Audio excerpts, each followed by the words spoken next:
Welcome to the Red Raven UAS podcast. It's good to be here. We're going to be tackling what is probably the most crucial starting point for anyone who's serious about professional drone operations. Before we jump in, for anyone joining us for the first time, I just want to quickly say who we are. Red Raven UAS provides customized drone training, program development, and expert consulting. We work mostly with public safety, utilities, government agencies, and, larger enterprise teams. Exactly. And our core mission is really straightforward. We help organizations design, build, and optimize compliant drone programs that are safe, legal, and truly mission-ready. And that really brings us to today's deep dive, which is the FAA Part 107 Remote Pilot Certificate. For any organization, or even just an individual looking to move beyond the hobby level, this is the foundation. Absolutely. When people think of a pilot license, they usually picture someone in a cockpit of a 747. But in the UAS world, the Part 107 license is that starting point. So what exactly is Part 107? Why is it so non-negotiable? Simply put, Part 107 is the regulation that governs all non-recreational drone flying in the United States. It creates the dividing line. Okay. If you're flying for any kind of compensation or even just furthering a business goal or a governmental purpose, you have to be certified. If you don't have it, you're not compliant.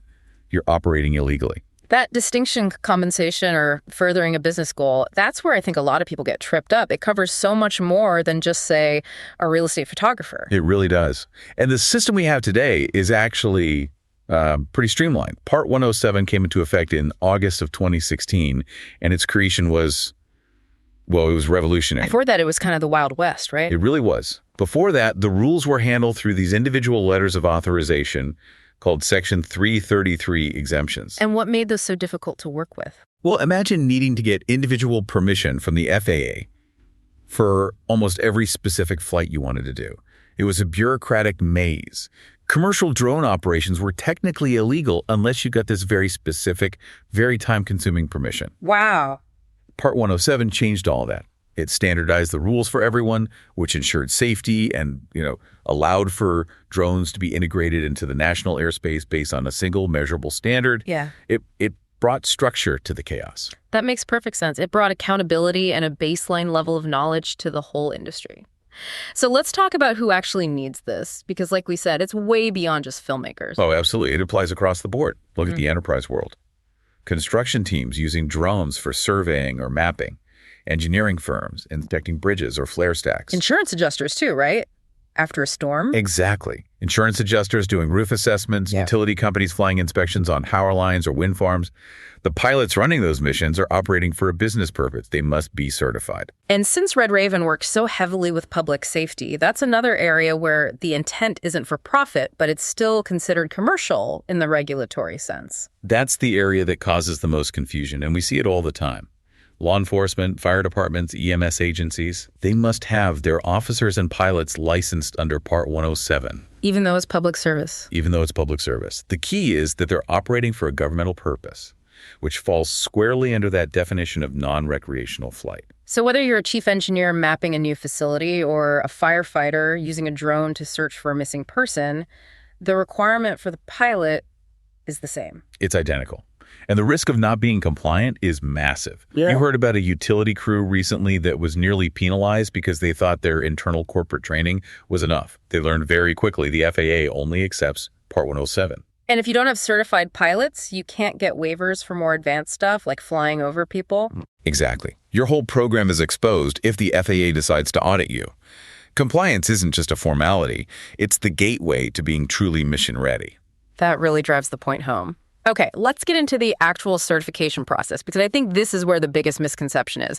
So here's the question. Do you have to be an expert drone pilot? Do you have to fly a drone during the test? No, Yeah. Absolutely not. And we've emphasized this every single time we talk about it. The Part 107 exam tests aeronautical knowledge, not hands-on flight proficiency. You do not fly a drone during the test. You do not fly a drone. You are proving that you understand the rules of the road, the airspace, the weather, Right.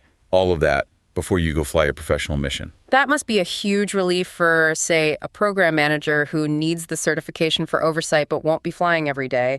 But if the FAA only tests knowledge and not skill, doesn't that create a risk? How do organizations handle that skill gap? That is an excellent question. The FAA's job is to ensure you know the rules. The organization's job is to ensure you're proficient. Passing Part 107 is just permission to operate. So it's the starting line, not the finish line. Exactly. After certification, a responsible organization, like the ones we work with, they have to implement a robust internal training program. Hands-on skills, standard operating procedures, drills for their specific missions, whether that's search and rescue or tower inspection. Part 107 is the license to learn, not the end of training. That is a vital distinction. So if it's all knowledge, what does the test actually cover? Because I know for anyone without an aviation background, it can look pretty dense. It is surprisingly dense, yeah. It's a 60-question multiple-choice exam, and you need a 70% to pass. We usually break the content down into 4 main buckets. Okay, walk us through those. What are the big hurdles for a new pilot? First, and most obvious, are the regulations, the specific rules of flight, minimum visibility, maximum altitude, rules for flying over people, the black and white stuff. Got it. The second, and this is often the most challenging, is airspace identification. This means reading and interpreting those complex aviation maps, the ones pilots call sectional charts. I remember the first time I saw one of those, I honestly thought I was looking at ancient code. What's the biggest pitfall there? The biggest pitfall is confusing the different types of airspace. You need to know exactly where Class D airspace ends and Class G begins, and what permission you need for each. Getting airspace wrong means you could be flying where you shouldn't be, which is a massive safety violation. Right. The third major category is weather interpretation. And this is where the aviation jargon really kicks in. You have to understand how to decode complex weather products, like METARs and TAFs. Okay, let's unpack that jargon. What does decoding a METAR or TAF actually mean for a pilot in the real world? It translates directly to safety. A METAR is a current weather observation, and a TAF is a forecast. They give you critical information on wind, visibility, cloud ceilings. So it's not just theory. Not at all. Failing to read these codes could lead you to fly an inspection in unexpected wind shear or miss a warning about fog rolling in. It's incredibly dangerous, especially when you're inspecting infrastructure. And finally, the fourth bucket is operational procedures. This includes things like aircraft loading and performance, but also the soft skills, things like aeronautical decision-making or ADM and crew resource management, CRM. ADM and CRM. That sounds like something out of a military training program. How does that apply to a 2-person team inspecting a bridge? It applies profoundly. ADM is about systematically assessing risk and making smart decisions under pressure, like deciding whether to launch when that fog is starting to roll in. Okay. And CRM is about using all your resources effectively, your crew, your equipment, everything. For a public safety team, CRM is the difference between a successful mission and a catastrophic error. It ensures the pilot and the visual observer are communicating clearly. It moves the operation from just a hobby flight to a professional, systematic team operation. That really underscores that the test forces you to think like a real pilot. Now, Right. Let's talk bureaucracy. Once someone studies all this, there's an administrative maze. You mentioned an FTN, IACRA, and PSI. How does a novice even start with that? That bureaucratic roadmap is often the most intimidating part. Let's simplify it. Before you can even schedule the test, you need an FTN and FAA tracking number. Think of it as your unique ID card with the FAA. And you get that through a government portal? Precisely. It's a portal called IACRA. Once you have your FTN, then you can schedule the knowledge test, which is administered by a company called PSI. You take the exam, you pass, and then you use that passing score to complete your final application back through IACRA. And that's not the end of it? Not quite. That kicks off a mandatory background check by the TSA. And only after all those steps are complete do they finally issue and mail you the physical Part 107 certificate. Okay, when you lay it out like that, the FTN, IACRA, PSI, the TSA vetting, it sounds incredibly bureaucratic. You can see why a police chief trying to set up a new drone program would just feel completely overwhelmed by the paperwork alone. That feeling of intimidation is exactly what stops a lot of organizations from getting compliant quickly. The information is out there, but it's scattered across these dense FAA manuals and government websites. Our whole goal at Red Raven is to eliminate that confusion. We cut through the jargon. So you provide the structure and the clarity to handle both the knowledge and the paperwork. We do. We have tailored solutions for different needs. For individuals who prefer to self-study, we have our on-demand digital course. It's got a study guide, practice tests, printable lessons, lifetime access. It lets you study at your own pace. And for larger teams or public safety agencies that need to get up and running fast? For them, we do in-person, on-site training. We combine the knowledge for the exam with customized, hands-on flight training. We run them through drills based on their actual missions. Which brings us back to the real value. It's not just about passing a test. Exactly. Our key value is that we walk the client through that entire administrative sequence.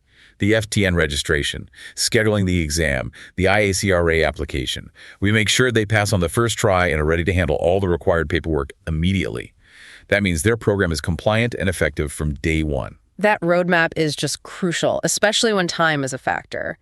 Understanding the why behind Part 107, that it's about safety and professionalism, is just as important as knowing the answers for the test. It's the only way to build a sustainable program. You start with that foundation of knowledge from the Part 107 certificate, and then everything else. Operational excellence, advanced waivers, complex missions. It all falls into place legally and safely. That is an excellent place to leave this discussion. Thanks for listening to the Red Raven UAS podcast. Visit redravenuas.com for consulting, training, and FAA Part 107 certification, and check out the current special pricing on our Part 107 course to get you or your team certified.